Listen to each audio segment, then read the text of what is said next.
सरकार गौसे पाक रज़ी अल्लाह ताला, आप देखें जिंदगी। गवैया था, गवैया गाने गाता था। कहो भले की लगे बुरे की अकल बताना सही नहीं है। सरकार गौसे पाक ने फरमाया ये जो पैसे मिलते हैं ना तुझे गाने गा के ये हराम है, गाना ना गाया कर। वो चढ़ा बड़ा बंदा था, थोड़ा सा पैसा कमा लिया था अच्छा खासा, तो उसको बेइज्जती लगी। उसने कहा जनाब तुम्हें तो हसद है मेरी कमाई से। किससे कह रहा? गौसे पाक से। हमारी कोई औकात नहीं और हमसे कोई ऊंचे लहजे में बात कर ले गिरबान पकड़ लेते। वो बर्दाश्त देखे बगदाद वाले की, क्या कह रहा है कि तुम्हें हसद है मेरी कमाई से। मुस्कुरा के गुजर गए। पावर कितनी है जानते हो? अलहमा कहर है गौस वो तीखा तेरा, मर के भी चैन से सोता नहीं मारा तेरा। इतनी पावर का मालिक है, लेकिन हंस के गुजर गया। समझाते रहे लेकिन उसने मान के ही नहीं। लेकिन याद रखें कभी के दिन बड़े और कभी की रातें बड़ी। न सुख हमेशा रहने हैं न दुख हमेशा रहने हैं। बड़े बड़े खतीब आए आकर के चले गए। हमारी हुकूमत का सिक्का नहीं चलना है। हुए नाम वर बेनिशां कैसे कैसे, जमी खा गई आसमां कैसे कैसे। बड़े बड़े आए और मिट्टी के अंदर चले गए। कोई नहीं रहना है, कोई नहीं रहना है। उसने कहा जी आप अपना काम करो। बगदाद वाला समझाता रहा, वो माना नहीं। फिर औलाद भी बड़ी मतलबी है। जब तक अब्बा कमा के देता तो फिर अब्बा की जूतियों में भी सोना नजर आता है, और जिस दिन अब्बा की कमाई बंद हो जाती है फिर उसकी खांसी से नफरत होती है। ये जो जितनी बातें हैं ना ये अलग अलग एक एक घंटे की बातें, लेकिन मैं वहीं जाऊंगा जहां मुझे जाना है। बात समेटने लगा हूं। थके तो नहीं अभी आप लोग? बात समझ में भी आ रही है? टेंशन ना लेना, मैं फ्री जन्नत बांटने नहीं आया, और मैं बांट भी नहीं सकता क्योंकि मेरे बाप की नहीं है, जन्नत रसूल पाक की है। आला हजरत ने कहा तुझसे और जन्नत से क्या मतलब, वहां भी दूर हो, हम रसूलुल्लाह के जन्नत जन्नत। अरे आप भी पढ़ लिया करो अल्लाह के बंदो। जन्नत रसूलुल्लाह की। सरकार गौसे पाक समझाते रहे, माना नहीं। कुछ दिन तक चलाओ जोर, फिर बुढ़ापा आया, आवाज ने साथ छोड़ा, सांसें वक्त बे वक्त टूटने लगी, लहजों का मजा खत्म हो गया, लोगों ने सुनना बंद कर दिया। जब सुनना बंद तो इनकम बंद, जब इनकम बंद तो घर के अंदर इज्जत बंद। जो बेटे कल तक ताज समझते थे बाप को, उन्होंने ठुकरा दिया। अब बगदाद वाले का मुखालिफ था, इसलिए बगदाद वालों को खुद ही नफरत थी कि जब ये हमारे गौसे पाक को नहीं मानता तो हम इसे क्यों माने। इसलिए सारा शहर नफरत करता था। बहुत गौर से सुनिएगा, सारा शहर नफरत करता था। यहां तक कि इतने बुरे दिन आ गए कपड़ों पे मक्खियां बैठने लगी, कोई मुंह लगाने तैयार नहीं। उसने सोचा अगर मर गया इस कंडीशन में कोई कंधा भी नहीं देगा, कहीं सड़ ना जाऊं, चलो कब्रिस्तान जाके बैठ लेते। अगर कोई कंधा ना भी देगा रह तो कब्रिस्तान में ही जाएंगे। ये सोच के वो कब्रिस्तान जाके बैठ गया। ठीक है जी, कब्रिस्तान जाके बैठ गया। बदन पे मक्खियां, कपड़े मैले, दीवाने बीमारों की तरह एक जगह कोने में बैठा हुआ है। इत्तेफाक से उस रास्ते से गुजर सरकारे गौसे पाक का हो जाता है। जब उस गली से गौसे पाक गुजरे हैं, आपने चेहरा मोड़ के जब देखा, उसके कमर पे नजर पड़ी, समझ जाते हैं ये तो वही गवैया लग रहा है जिसने पूरी जिंदगी मेरी मुखालफत की है, लेकिन आज इसका बैठना बता रहा है कि हालात बिगड़ गए हैं, अपनों ने साथ छोड़ दिया है। ये सोच करके आप अपनी दरसगाह में आए, आकर के दरसगाह में बैठे। गौसे पाक को याद रखिएगा, छल्ला पहनने वाला पीर नहीं है, चुटिया रखने वाला पीर नहीं है, अनपढ़ पीर नहीं है। वो है जो दरसगाह में बैठता है तो अपने वक्त का मुहद्दिस नजर आता है, कुरान खोल लेता है तो मुफस्सिर नजर आता है, अपने वक्त का सबसे बड़ा फकीह दिखाई देता है, जिसको दुनिया अब्दुल कादिर जिलानी कहती है।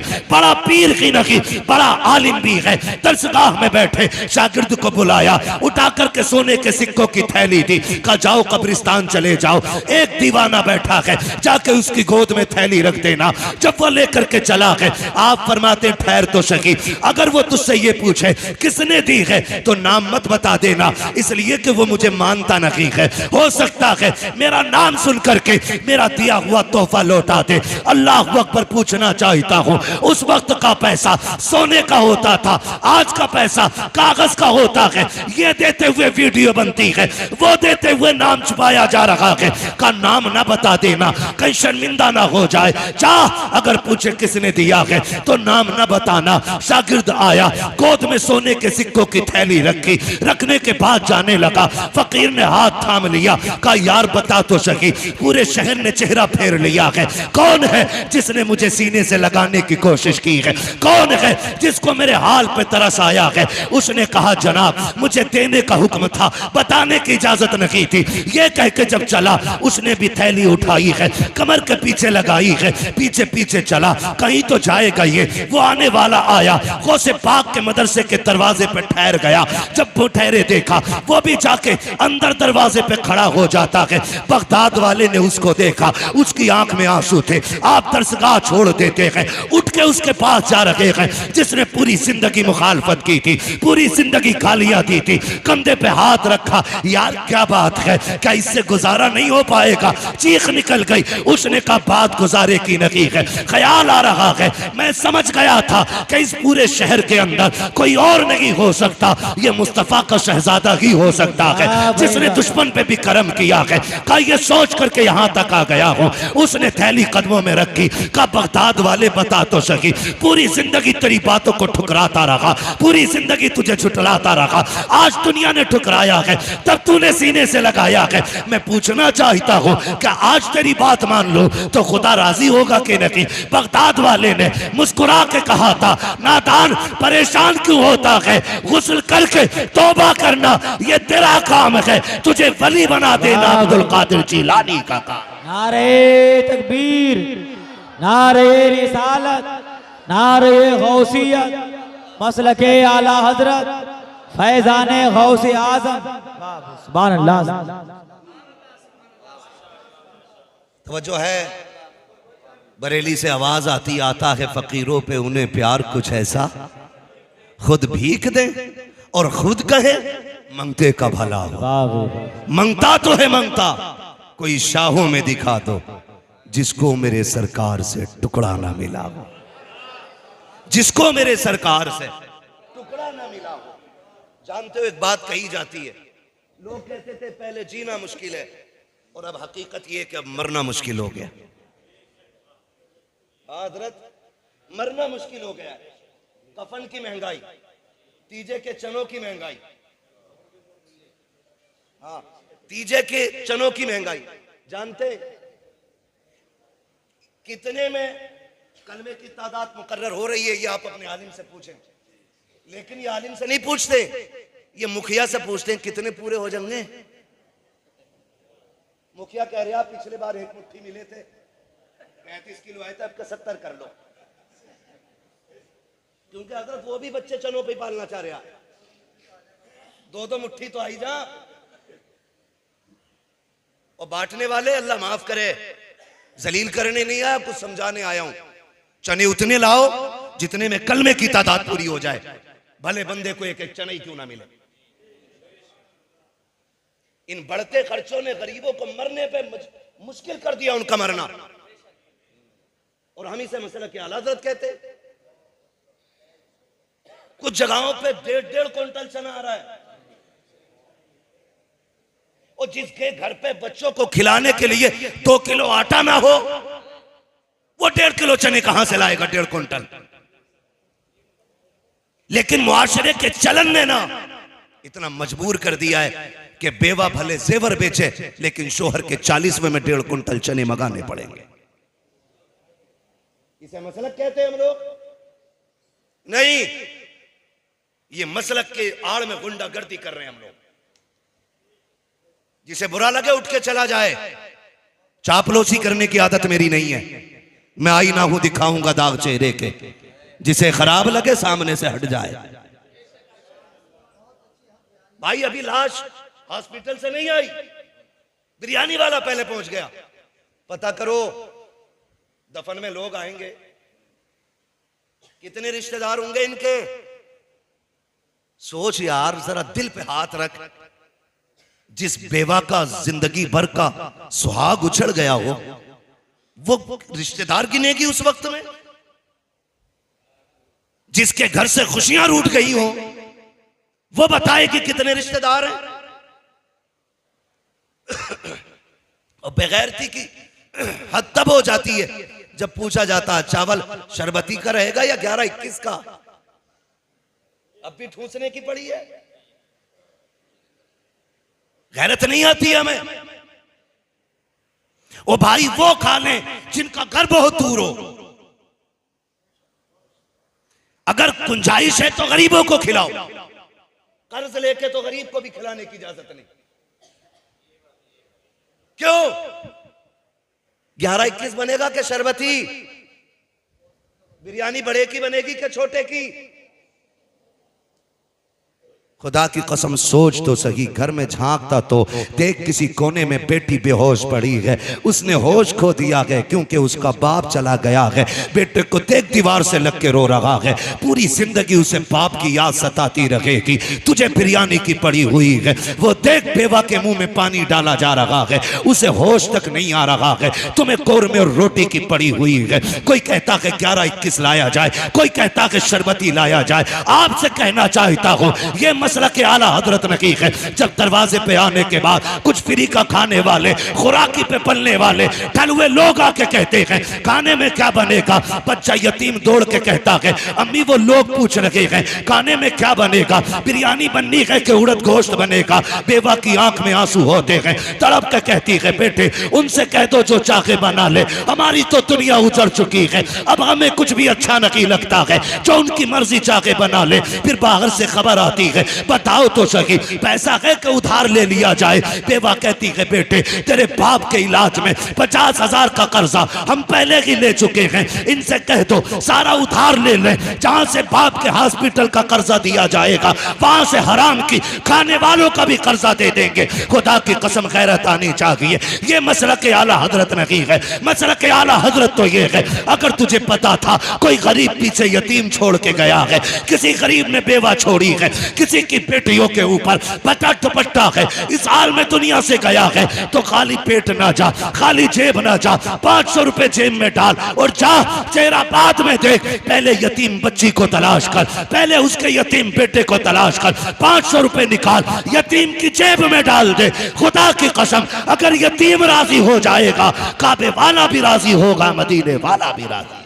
वाह, नारे तकबीर, नारे रिसालत, नारे गौसियत, मसलके आला हजरत, फैजाने गौस आजम। वाह, सुभान अल्लाह। आसान करेंगे इंशाअल्लाह कफन, सारे वादा करें इंशाअल्लाह। अल्लाह आपको सलामत रखे। मैं बात अर्ज कर रहा था आपसे, ये याद रखिएगा। हम फिर ये बात दोहराएं आपसे और कहें मरने के बाद तो मौत की रोटी देने वाले सारे कूद पड़ते। अल्लाह तौफीक दे, जिंदगी में कभी फाकों में भी खिला दिया करो, जिंदगी में भी फाकों में दे दिया करो। मरने वाले के बच्चों पे अगर कफन का पैसा ना हो तो जिसका सबसे सफेद कपड़ा होता है ना, वो कहता लो 500 रुपए मेरी तरफ से कफन में डालो। जो कलफ लगे पहन के आता वो कहता मेरी तरफ से लो। मैं पूछना चाहता हूं, आज 40 लोगों के बीच में 500 कफन में देने वाले, कल ये हॉस्पिटल के बाहर 5 रुपए की दवा के लिए बैठा हुआ था, उस वक्त तुझे गैरत नहीं आई? अगर अपने ही नहीं दे सकता तो कम से कम ज़कात का निकाल के उस गरीब का हक दे दिया होता, उस गरीब का हक दे दिया होता, ताकि वो एड़ियां रगड़ के ना मरता, उसे शिकवा अपनी गुर्बत का ना होता। लेकिन हम तो इतने गए गुजरे लोग हैं, खुदा की कसम हम जिंदों को खिलाने तैयार नहीं और मुर्दों की कब्र पे चढ़ाने के लिए तैयार रहते। बदलें अपने रवैये, ये बगदाद वाले का उसूल नहीं है। आप 11वीं करें, अल्लाह तौफीक दे तो हर महीने करें, बड़ी बरकत की बात है 11वीं शरीफ करना। लेकिन मजा तब है प्रधान मुखिया विधायक मंत्री बाद में आए, तेरे दस्तरखान पे तेरा बाप पहले आना चाहिए, तेरा भाई पहले आना चाहिए। तो वो उसने क्या कहा, याद है ना वो कोने से जो निकल के आया था कि क्या कह रहा था, ये बल्कि ये कह रहा था 11 दिन से लंगर चल रहा है। हाँ 11 दिन से लंगर चल रहा है। कहने लगा इससे ये तो पूछ लो इसका बाप भी आया कि नहीं 11 दिन से। मैंने बाद में पूछा, भाई मैंने कहा फिर माशाल्लाह जब 11 दिन से दुनिया को लंगर खिला रहे हो तो रिश्तेदार तो सारे यही होंगे। उसने कहा रिश्तेदार क्या, बस सारे ही बुरे लोग हैं, सब लोग बुरे। क्यों कि मुझसे कोई रखना ही नहीं चाहता। किसी एक से एक की बिगड़ी होना तो समझ में आता ये खराब है, एक से सब की बिगड़ जाए तो सारी खराब तो नहीं हो सकते ना। वो एक खराब होगा जिससे सारे बिगाड़े बैठे, वो सबको ही बुरा कह रहा है। तो क्या फायदा ऐसी 11वीं का जिस भगोने की आड़ में तू बाप को, भाई को, खानदान को, परिवार को, सबको बुरा कह जाए। अपनों को बुरा कहना ये 11वीं वाले का नाम लेने वाले को शोभा नहीं देता है। 11वीं वाले का मतलब तो यही है ना, अपने तो बहुत बड़ी बात है, तुम्हारे सामने गैर भी जलील और रुसवा नहीं होना चाहिए, गैर भी जलील और रुसवा नहीं होना चाहिए। यही मसला के आला हज़रत है। आज 11वीं शरीफ की महफिल सजी है। अल्लाह आप सबको सलामत रखे। मुफ्तियान कराम जिम्मेदार उलमा तशरीफ फरमाए। मैं सुनते भी हूँ, बार बार पढ़ते भी हैं, हर किताब में मिलता है। वो से पाक जाने लगे, अम्मी ने कहा बेटे वादा कर कभी झूठ नहीं बोलना। सुना है कि नहीं? बोले सुना है ना सबने? क्योंकि बगदाद वाले की वो जात है जो हमने चूल्हे पे बैठ के सुनी।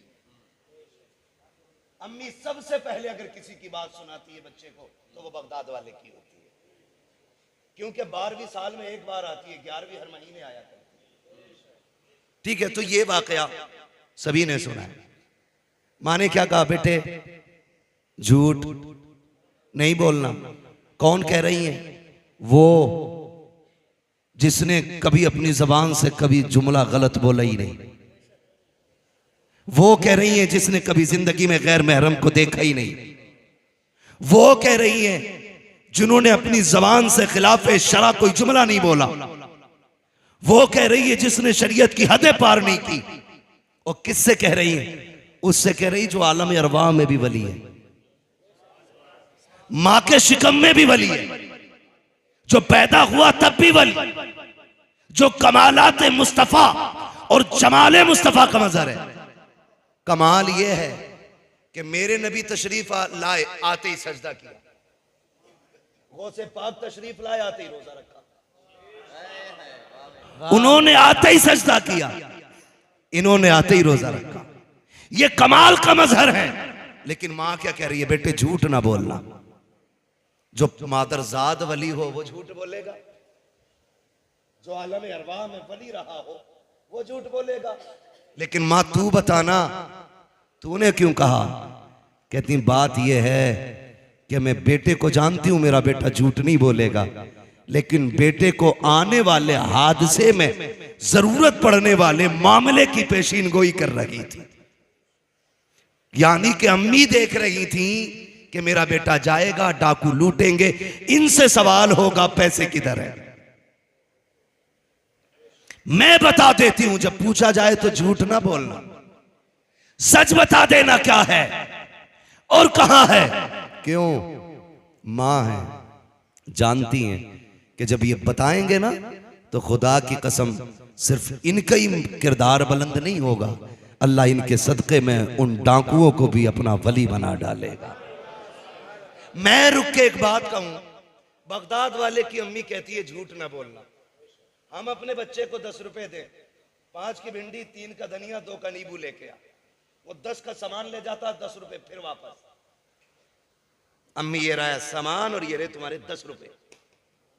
अम्मी कहती कैसे? तो कहती अम्मी मैं बस यूं नजर बची निकल आया। अम्मा कहती है मेरा पप्पू कितना होशियार निकला। हाँ, प्यार में बचपन में यही बोला जा, गुड्डू कितना अच्छा है। कहती सुनो तरीफान, ये जो मेरा लाल है होशियार हो गया, उम्र 6 साल की है, काम 50 साल वाला कराया। का 10 रुपए लेके गया था, सौदा भी ले आया, पैसे भी ले आया। तो वो भी कहती बड़ा होशियार है तुम्हारा मुन्ना। ये मुन्ना नहीं, अब आगे चल के डाकू बनेगा। यही गलती हम करते हैं। बगदाद वाले की मां अपने वली बेटे को तालीम देती है झूठ मत बोलना। यहां चुगलखोर अम्मा बदचलन बेटे को समझाने तैयार नहीं।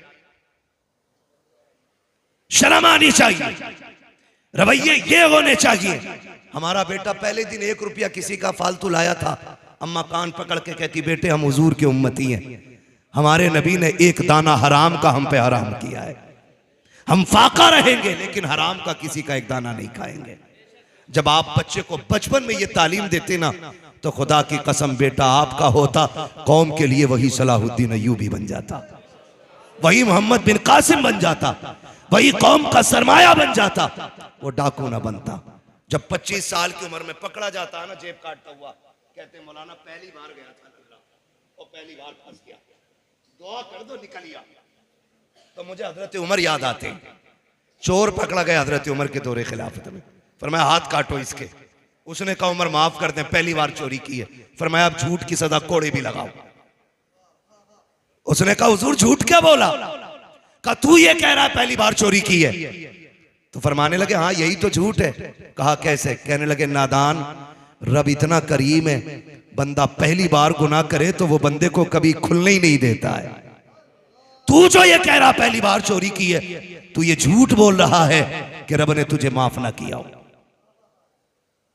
अम्मा कह रही है, अब्बा कह रहा, पहली बार फंसा घर का लल्ला, मान ही नहीं सकते।